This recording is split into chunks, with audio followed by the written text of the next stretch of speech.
Welcome to the Selection Sunday Spectacular at One Shining Podcast. We do not have a live studio audience, Tate. I regret to inform our listeners. We did not bring in a bunch of actors off the streets to hold up signs that our producers made that are very clearly not fans of the teams that they're pretending to be fans of. Not only do we not have a studio audience, but we're also not standing 30 feet away from each other right now as we talk. I wish I could yell at you and you could get a little bit of an echo before I get a response. That's great way to open this thing up. Let's start there. The selection show, which is used to be one of the great traditions of I'll just speak for myself. I won't speak for everyone else. But I used to love the selection show. I used to love. Why are you saying like it's been a long time? Dead. It was literally last year perfect. Was it? Yeah, it's the exact. Well, it's been the exact same thing. Well, the 2 years ago they leaked it, which kind of killed the thing. But yeah, that's like the NBA okay. draft thing. It's like who cares? Yeah. We know we still get to watch it happen. So this year, the big change was beyond the live studio audience, which I will never get over. That was absolutely ridiculous. And like, do we believe that they're fans? They're not fans. How do they? They're find clearly these fans? not fans. And the point about the live studio audience being ridiculous is that you would hear like I guess they might have been fans, but they would cheer. You get loud cheers for like the good teams. They'd say Kentucky, and they'd be like, "Yeah, big blue, yeah." And they'd be like, "North Carolina will play," and they're like, "North Carolina," like, "Yeah, let's go Tar Heels. We'll play Lipscomb," and then you just hear crickets. No, and that's not fair to the Lipscomb people. The worst one was LIU Brooklyn. Yeah. Like in Brooklyn, everyone's like, "What? Who? There's a school there?" Yeah. Brooklyn's at the tournament. Oh, okay, not Stony Brook. Okay, gotcha. And they had an upper deck in this thing. Like yes. what? They had this thing in the Georgia Dome, the old Georgia Dome. I swear it's what it looked like. They tried to make it Vin Television Live. They tried to make it an actual event. Like Selection Sunday is something that you should go to. Like it's WrestleMania, and that is not what this is about. The best thing about Selection Sunday is when they throw up and they do the dissolve to the bracket, and you just see it pop up, and then you have to scroll, and everyone else is looking at different spaces, and you're arguing to see what you saw first. You got 6-11. You know when you see an 11, that means somebody's out of the tournament. So let's get to that point. That this is the first year that they decided to go alphabetical with the reveal. First of all, I lied. What they did first was they showed the automatic bids. The tournament winners. They took like 15 minutes going through the tournament winners, which we all already knew. We already have this information. We did watch that happen. We don't need another rundown of the tournament winners. But we get it anyway. We get courtesy of Greg Gumbel.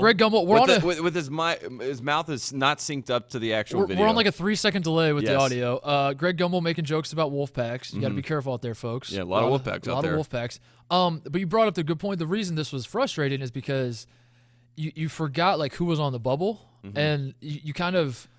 Usually when they're doing the reveal, you see like the 11 and the 12 seeds. It's usually the 11s that are the final spots or the 10s. The playing games. Yeah. Like you do the playing games, you show the 10 seeds, and you know that those were the teams that are on the bubble. So their first four. Yeah. This time they did not do that. So like right out of the gate, we get Arizona State was the second team released, and that's like, okay, cool. So we know they're in. What does that mean for the rest of them? And then you and I were trying to we're idiots. We mispronounce everything. We don't know how to spell stuff. So we're looking at alphabetically trying to figure out it's like, okay, so maybe I think next should be Notre Dame should come up as the team that, will they be in or won't they be in? And then Ernie Johnson throws shade at Notre Dame. Which is so, on a little side tangent, Ernie Johnson, his attitude during this entire show was exactly how my attitude would be if I was doing this. It's as if Ernie Johnson had no idea this was the plan or the idea, and then he walked in, and Greg Gumbel was 40 feet away from him, and there's a studio audience, and he's like, "You got to be kidding me!" He goes, and now he has to fill out a bracket with Kenny and Charles, who can't even agree on a pick. So there's just all question marks everywhere. So Ernie Johnson, it's his turn to reveal the ends, and he goes, "Folks, this is where Notre Dame would show up. Are we going to see it? Yeah. Are we going to see it? No, we're not. Ooh, so sad, Irish." And that was pretty hilarious. But yeah, it became confusing because you're trying to keep track of it all, and we all know a certain way. I just don't understand, Tate. Why change anything? This show, the words, "I don't like the selection show" and the way they do it have never been uttered in the history of this event. Ever. No one has ever said this. It is impossible to make something that both the 7-year-olds in the country and the 97-year-olds, the 7-year-olds who live in LA and the 97-year-olds who live in Dubuque, Iowa, that both of them like. It's like a solar eclipse. There's literally nothing in the world that both people like. And this was one thing that everyone was like, yeah, it's great. The selection show. I like how they do it. Yeah, it's good. And then they screw it up. I don't understand it. Well, you're missing the mark here because what they did with this whole situation was we've been on CBS forever, which is a very, it's obviously a network. We've been doing things, tradition. We've done this so long. We're going to TBS this year. And what is TBS's mantra? It's very funny. Very funny. It's very funny, and it's supposed to be funny. We had Get Out leading into the selection show. We Get Hard. Get Hard. Get Hard. If it was Get Out, that would actually even be better. Tate was very upset that they were showing Get Hard because he already had his Get Hard experience watching Carolina beat Duke. Oh, yeah. That was on Friday night. I don't need another Get Hard experience. Yes. I can't do that anymore. But anyways, we're at this point where we're on TBS. We're trying to make jokes. We're trying to be funny, I guess. I think that's the whole point of this. It was supposed to be funny a little bit and like have an actual crowd reaction. They were supposed to be, instead of a laugh track, we have a real crowd. They're trying to make us laugh. I don't know. That's the only thing I can offer. I blame Jim Delaney because usually the Big Ten tournament leads right into the selection show. This year we had to watch Rob Gray throw the ball out of bounds and then just sit there like he's Joe Bluth looking off into the distance like I made a huge mistake as he's sitting on the bench. And then there's like 45 minutes. It wasn't that long. It was probably like 30 minutes between the end of the Houston-Cincinnati game on CBS and the selection show starting. So we flip over, we're watching Tiger Woods, and it just like it just throws me like it was cool watching Tiger doing the thing, but it's like the streams are crossing. You know, it would have been cool if Tiger won, but Tiger doesn't win, and then we have to wait for 25 more minutes. That was supposed to exist as like a different experience, but like that experience kind of like made its way into Selection Sunday experience. I don't know, and it was just too much. But we did have a few staples stuck around, a few traditions. Number one, the delayed satellite video of the teams, and they cut to Michigan, and they're like, "There they are, folks." Your Big Ten tournament champions, the Michigan just sitting there. And Mo Wagner's like, "What the hell are we doing here still?" And then the camera's on him for 10 seconds, and then suddenly like two people stand up right as they're cutting away from it. We still got that. We still also got Seth Davis being cocksure about every single pick, like the split second after they're announced.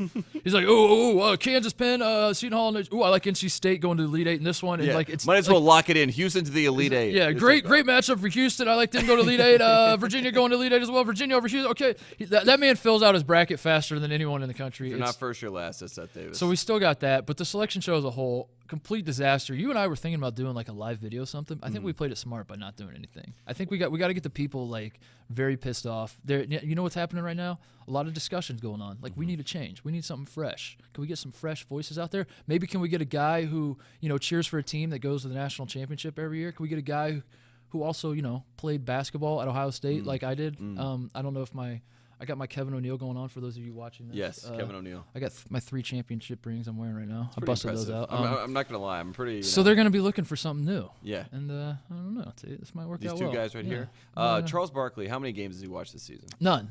But at this point, man, they're just great kids. I think at this point you can't complain about Barkley because it's like the Bill Walton thing. It's like all part of the experience. I think the first couple years I hated it. I still think we should be actively trying to get Barkley off these shows. Yes.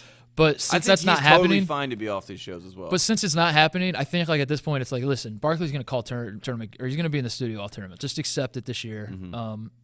That's just how it's going to be, and just have fun with it as a viewing public because. Of course he never watched games. They'll get mad at him for watching it. He's not the one that's like, hey, will you guys please let me do the selection show and will you let me do NCAA tournament games? He's not the one asking him for this. Well, we have so many panels now, too, with this whole thing where we have, like, the Grant Hill, Bill Raftery, and Jim Nance panel, which is, like, the classic CBS, let's go here, let's have Grant Hill give his thoughts on the situation, and Raftery will jump in with a little quip or something, and then we'll go back and we'll get the Kinney and the Charles Barkley and the Ernie team to get it. And then we'll get the Greg Gumbel team and Seth Davis together. There's too many people. We'll get Doug Gottlieb in here for the white man's perspective, as he says. Let's dive into the bracket, Tate. Yes. I guess what's the very first thing that jumps out as we're looking at the entire bracket? We're not going to go game by game. We're going to fill out our bracket later. Keep eyes peeled for that. I think are we doing that tomorrow, Monday? We're going to do it Monday. Yeah. No, Tuesday. Tuesday? Yeah, something like that. We might wait for the games to start. We might do it like as the games are played. Yes. But so we're not going to do all that right now. But what's just something that jumps out to you right away? The first thing that jumps out to me, and I'm looking at the South region, is Virginia. The overall number 1 seed, right? Yes. We've talked about Virginia this whole season. People still don't want to admit that they're the best team in the country, even though they win the ACC by 4 games. They win the ACC tournament. They've done all they can. As Ty Jerome said, it's 66 point. Like we're right there. We got to get to 100. This is our last mission. It's a 1, 2, 3 step process for Virginia and Tony Bennett. And then you look at this bracket, and I'm not even going to start with the fact that they have the SEC tournament champion, Kentucky. They have the Pac-12 tournament champion, Arizona, in their bracket. And then we have Cincinnati, the American tournament champion in their bracket, which is pretty tough. So those 3 teams are all in your bracket. And then throw all that aside. I'm not even sure they can get to that point because they play a second-round team in Creighton, which is a nightmare. If you were a top seed, there was probably not a worse team besides maybe Butler that you face that's going to completely change the style that you play. They're going to be chippy. They're going to take charges. They're going to hit you and hand check you. They're going to make you play a little bit different. I mean, I know Virginia does a lot of those things too, but that might be the most physical game that we see starting out this tournament. Well, I mean, Creighton does have to get by Kansas State, Bruce Weber. So Creighton will be playing Virginia. We got the Marcus Foster Bowl between Creighton and Kansas State. Marcus Foster transferred from. People forget. People forget that. So that'll be interesting. I don't know if I should do it yet, but I'm going to answer my own question. What's the first thing that jumps out to me? Mm-hmm. And I got to be honest, Tate. I think the Buckeyes got screwed. I had that moment. Wow. My brain kind of froze. It was like, should I be objective? Should I not? And I just got to let's just say it. Ohio State has to play Gonzaga, who we've already played this year. We already played Gonzaga. We have to play in Boise, Idaho, which is like 20 minutes from Gonzaga's campus. Spokane. People it's a forget. home game. They think that Spokane, Washington. This is how Gonzaga always lands all these recruits that are from overseas. Is that you hear Spokane, Washington, you're like, that must be a Seattle suburb. It is not. That place, that thing's practically in Montana. It's so far east, and it's right down the road from Boise, Idaho. Ohio State has to play there, and we've already played Gonzaga. We lost by like 40 because we played Gonzaga in the PK80. The game tipped off at like midnight 30 Eastern. So are you blaming Phil Knight's birthday right now? Yes, I'm blaming Phil Knight for this as well. Yes. I already know. I don't know if they've released the tip times. I don't need them to release the tip times. I already know that Ohio State is going to tip off at 10:46 p.m. Eastern in the second round game. Checks out. Yeah, that's what in the second round game. Like the first round game, they're going to tease me. They're going to be like, "Ooh, a noon tip, cool." They're playing kind of early, and then the second round game is like, "Ooh, how can we screw Ohio State here?" So that jumps out to me. I actually like the West. Your team is in the West as well, North Carolina. I think the West is kind of open up. Wouldn't that be something if you and I are both out here in Los Angeles, if North Carolina and Ohio State met in the Elite Eight? But it's just not going to happen because Gonzaga, Gonzaga fans just have to be licking their lips right now. It's all coming together for them. And they're going to get a rematch with North Carolina in the Elite Eight, possibly in Los Angeles. Are you nervous about that? No, because we're going to be in the building. We're going to have magic, and we're going to make it happen. You're talking about the West right now. I think that's the most open region. If you go across the board, I mean, Xavier is a 1 seed. We don't want to slide Xavier, but they're obviously we do. Xavier's the worst 1 seed. Yeah, they know they're the worst 1 seed. Yes. We made the point on the podcast. Like the Xavier fans know they're the worst 1 seed. They know that they have been extremely lucky all season. They are a very good team. The king of winning a game in overtime by 4. They're also a very lucky team. So that's not, nothing against Xavier. I'm not. And by the way, I'm not even saying that to pretend like Ohio State's going to blow Xavier out. I'm not even shit talking about that. I'm just, objectively speaking, Xavier is not that. No one's looking at Xavier and is like, oh man, I'm scared of these guys. But when you look at the West, who is the hottest team in the West? I mean, obviously Michigan, but now we have the question, like we joked about the Rust Belt thing. I mean, is it rest or rust? Are they going to be worn out from the 2-week break that Jim Delaney made them have? And then you got Carolina, a team that obviously just beat Duke on Friday, and then they go and play Virginia.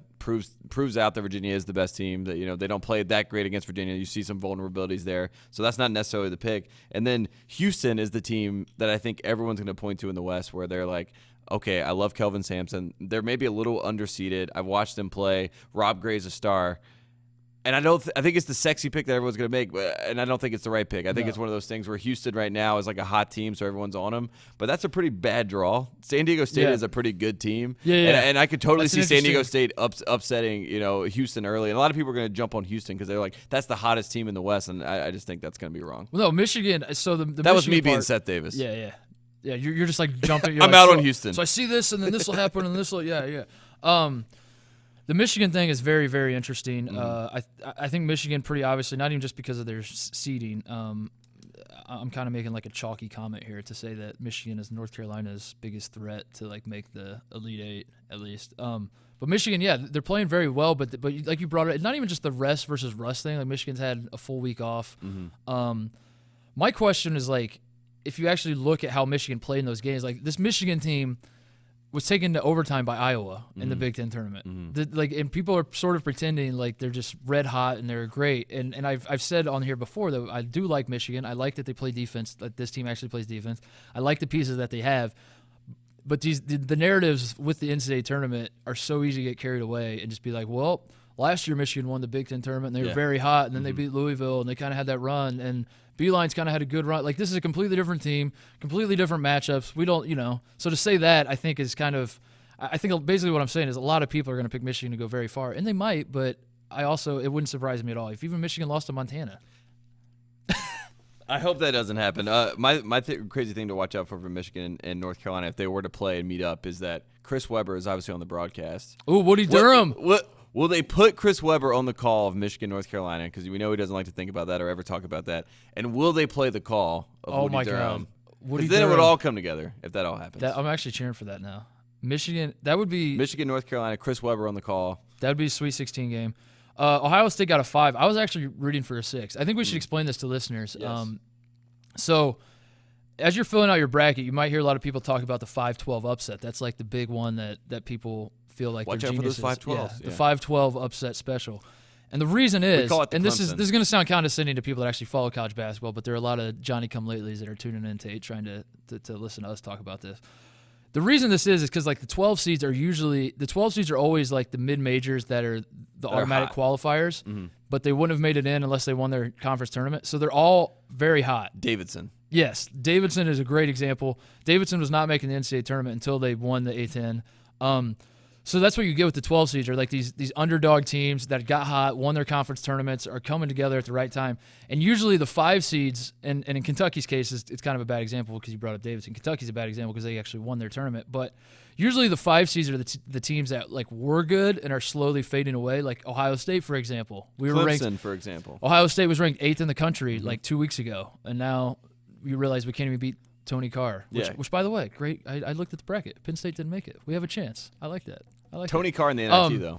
Yeah, like Clemson's a great example. Even West Virginia, like they went to the Big 12 championship, but in terms of like the last 2 or 3 weeks of West Virginia's season, it's like, and they choked away so many games. Yeah, no one's like scared of West Virginia. So that explains like the 5-12 thing, which is why. Meanwhile, like the 6-11 thing, like the 11 seeds are usually the teams that are the last teams in that were on the bubble. That's not always the case, but that's why I was actually hoping Ohio State got the 6 seed, but they got the 5 seed, and here we are. So.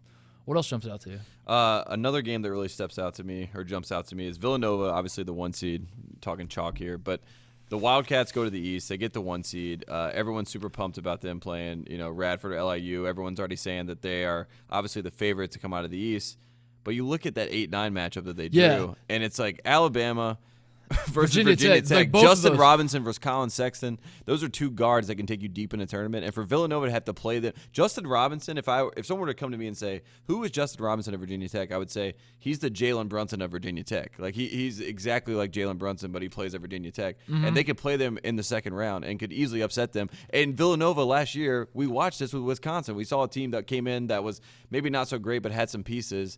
They played him down late to the stretch, and then somehow Nigel Hayes made that baseline move, and we get a win. And I can see the same thing happening again to Villanova. I think that's a really bad draw for an 8-9 Well, game. the East is apparently the region that everyone says is the easiest. I always think this is funny how we assess like the easiest, the hardest regions, and we do it through 1 through 4. So it's like who are the top 4 seeds? And it never plays out that way. Like the greatest example to me, and again, I'm using this not because I want to talk about Ohio State again. It's just like the one that comes to mind because I remember this so well. When Ohio State was the number 1 overall seed in 2011, and then we got like Kentucky and North Carolina, and I forget who else was in the region as well. And Ohio State fans were losing their mind. Like, how are we the number 1 overall seed and we have all these teams? And I thought, like, first of all, calm down. We're not going to have to play all of them, which is sort of like the point I would make to – for example, like the example you would use this year is like Cincinnati. Cincinnati has Virginia, Kentucky, Arizona, Tennessee. Like they're all in there, and you're a Cincinnati fan. You're like, shit, that's pretty tough. You're not gonna have to play all those teams. You play like 1 or 2 maybe. You have to beat Tennessee. Yeah, that's how you have to look at it. You let them all. You let them all beat up each other. So like these talks about like the hardest region. From what perspective are we talking about when we talk about what has the hardest region? No one really knows. You just kind of move it around. Secondly, like you said, when you talk about the hardest regions and the easiest regions, you always look at 1 through 4. And so everyone looks at Villanova and they're like, well, Purdue is kind of fallen off a little bit at the end of the year. Texas Tech is not a stalwart, not a team they're really concerned about. Yeah. Wichita State, like, they've been up and down. They've been up and down all year. Yeah. All that is fine and well, but you bring up a great point. When Villanova wins in the first round, they have either Virginia Tech. If they beat LIU Brooklyn, we should say that, or Radford. No disrespect. They have either Virginia Tech waiting on them, the only team to win in Charlottesville this year, one of the only 2 teams that beat Virginia all year. And a team that got screwed out of the ACC tournament. Like they could have actually made a run. Yeah. Very good team. Or you have Colin Sexton pulling the Kimba, which, need I draw these parallels? You know who Kimba beat in the second round. We remember. Oh, we remember. It was Villanova. Yeah, the Wildcats, of course. It was Villanova. So that is also very interesting to me that Villanova has. I won't disagree that like the 2, 3, 4, 5 in their region is a good draw for them, but you got to get there, folks. You got to win the game in front of you. And just talking about the 8-9 games in general, they're actually, I mean, across the board, we already brought up the Creighton game for Virginia in the next round for them to face. But even at Kansas, you look at Seton Hall. Seton Hall is a team that has a bunch of seniors like Delgado, Desi Rodriguez, the guys that we've heard about and seen a lot throughout college basketball over the past couple of years. And you have NC State, who is a team that at one point, was beat Duke, North Carolina. They thought that best team in North Carolina. Yeah, that's what they think. They still They're think the state champs. We're state champs, baby. That's what they say. And you could have Kansas face one of those teams in the second round. I think that's a nightmare. But is Kansas going to make the second round? Because that is the Steve Donahue special. This is the year. This is the year. Unlike all those other years. This feels like the year. This feels like the year this time. 116. Where the 16 beats the 1. I think if it's happening Kansas Penn. No disrespect to Kansas, but your team sucks. No, I'm just kidding. That's a joke. Got to make sure. I just thought it was funny how I started a sentence with like no disrespect. Right as I'm about to say you're going to lose the 16 team. Does this give Kevin Stallings hope though? Because Steve Donahue goes to Boston College, loses all the games in the ACC, and now he's at Penn. Now he's back in the tournament, and now he's up for the 116 upset. There you go, Stallings. He's up for the throw 116. you a bone. So the reason I bring this up is someone slid into our DMs who was a Penn fan, and he was very upset. I think he's just like an Ivy League basketball fan. He was very, very upset. I thought you were going to say an Ivy League bastard. Yeah, well, that's just kidding. He was very upset that last year our preview, when we were talking about Princeton, we just made academic jokes. We just said stuff like, they got midterms. Well, that's because we asked for someone to send us dirt on Princeton, and then everyone sent in. They're like, so-and-so made a B on his test. As a little aside, that's one of the more annoying things that the friends of the program do is like, I thought you guys were a college basketball podcast. How about you stop sucking the blue bloods off and you start talking about my team from South Dakota's. Are you reading college email from earlier? Yeah. Like, come on. Of course we're not going to know. Like, we're paid to watch college basketball, not Ivy League. Like, come on.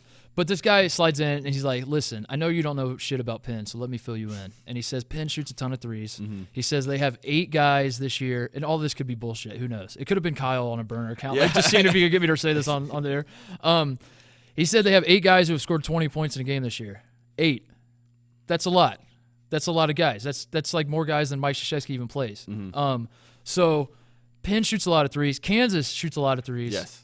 This turns into like a 3-point contest. You know how I feel about making shots versus missing shots. This turns into a game where Penn's making shots, Kansas is missing shots, Tate. We have a chance. We might see it. We have a chance. We might. This feels like the year, unlike all those other years.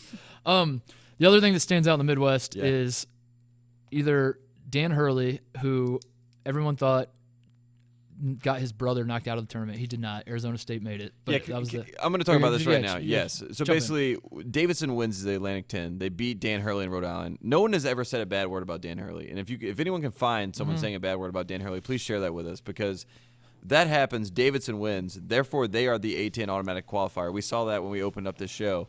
And every single person, Jim Nance included, every single person they went to, they go, can you believe it?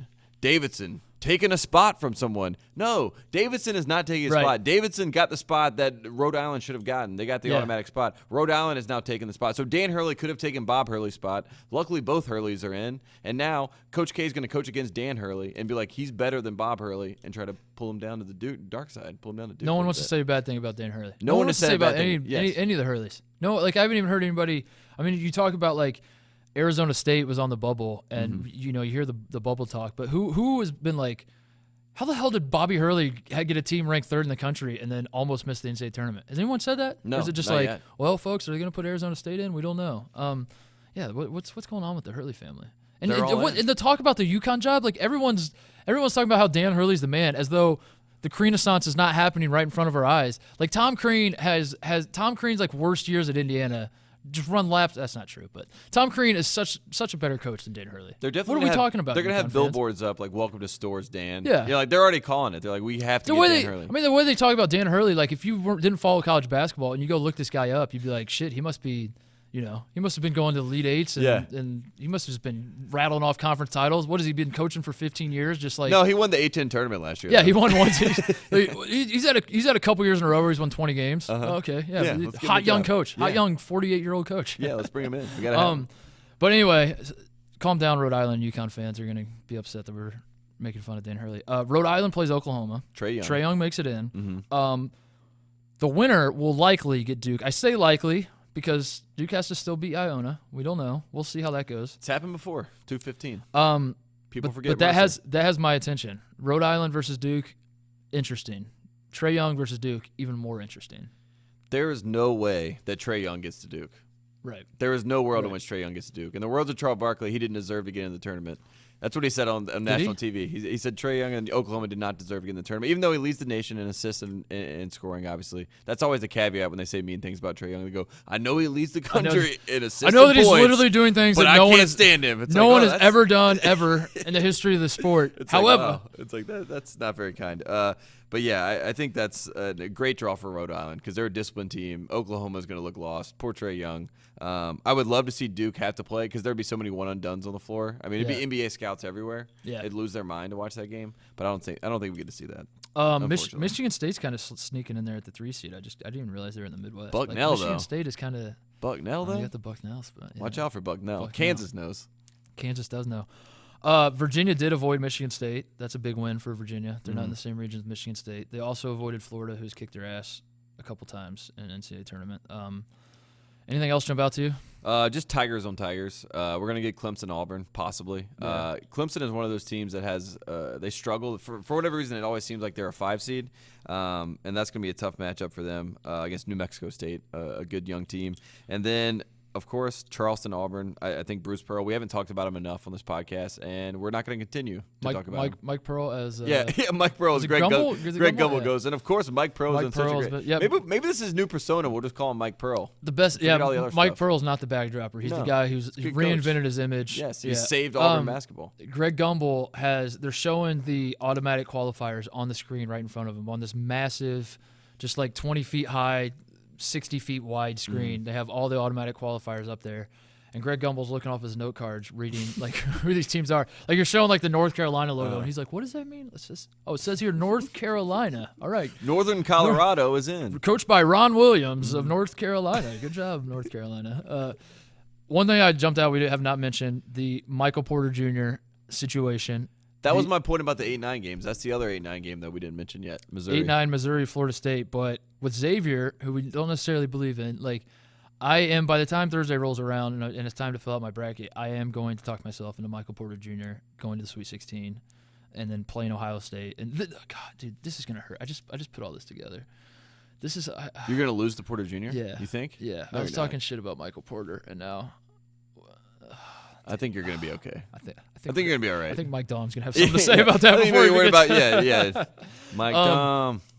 All right, well, that's it. Snubs. We didn't even get the snubs. Yeah, who's the one snub? Who's your Dickie V snub? I haven't been able to. We know who Dickie V is already upset about. Who is he upset about? OK State. Was it? I didn't get a chance to see it. I didn't see it either, but I'm going to say that. I think he's upset by OK State, and I would say this. I think Oklahoma State deserved to get in over Oklahoma. Obviously, Trey Young, I want him to be in the tournament. I'm happy he's in the tournament. Yeah. But I think that's the one Dickie V is going to go crazy about, especially because first-year head coach takes his program, turns it around. Everyone's super jazzed about that. And then, obviously, the sweep of Kansas. So Oklahoma State. They did sweep Kansas. Yeah. Bill Self did all he could to get this done. He almost did it 3 times, and then he checked himself. He was like, I can't get caught out this much. Pat Forty brought up a good point on Twitter. Pat Forty, who we we appreciate his journalism. We appreciate his journalism.